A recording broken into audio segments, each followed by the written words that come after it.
కష్టపడుతున్నారు. మాకు కులం మతం వేరే తేడా లేదు.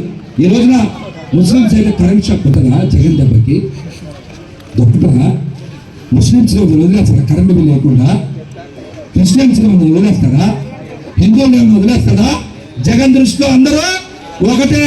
కరెంట్ షాక్ ఎవరికైనా బకి బకి మీద పొడుస్తారు. అతను గుర్తుపెట్టుకోండి. ఇంటి పన్ను ఉన్న ముస్లింస్ కెళ్ళడా, క్రిస్టియన్స్ కెళ్ళడా, హిందువులకి వెళ్ళడా? పన్ను వేయాలంటే తప్పి మరి కత్తి పెట్టి ఒక కోట పొడుస్తాడు. మరి మండే ఉన్న కోట రేటు మరి హిందువులకైనా 50కి ఇస్తారా? ముస్లింస్ కైనా 50కి ఇస్తారా? క్రిస్టియన్స్ 50కి ఇస్తారా?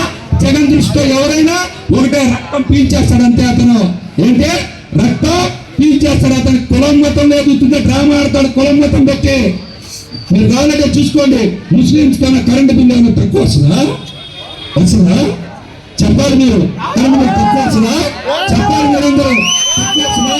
జగన్ లేడు.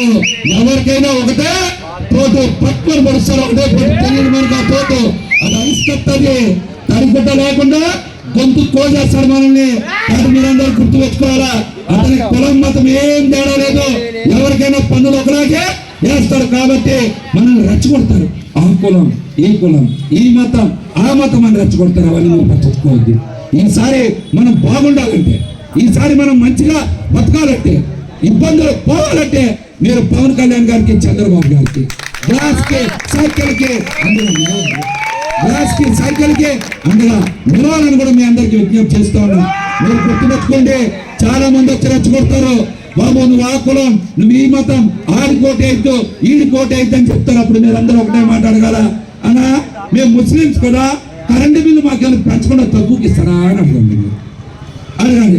క్రిస్టియన్స్ దగ్గరికి వచ్చి 4 మాటలు చెప్తారా? అన్నా మాకేమైనా కరెంటు బిల్లు పెంచకుండా తక్కువ రేటుకి ఇస్తారా అని అడగండి. హిందువుల దగ్గరికి వస్తే మీరు కూడా అడగండి. ఏనా మాకేమన్నా కరెంటు బిల్లు పెంచకుండా తక్కువ రేటుకి ఇస్తావా అని అడగండి. అతని దృష్టిలో అందరూ ఒకటే. అతని దృష్టిలో అందరూ ఒకటే. మన పీక కోసేస్తారు అంతే తడిగుడ్డ లేకుండా.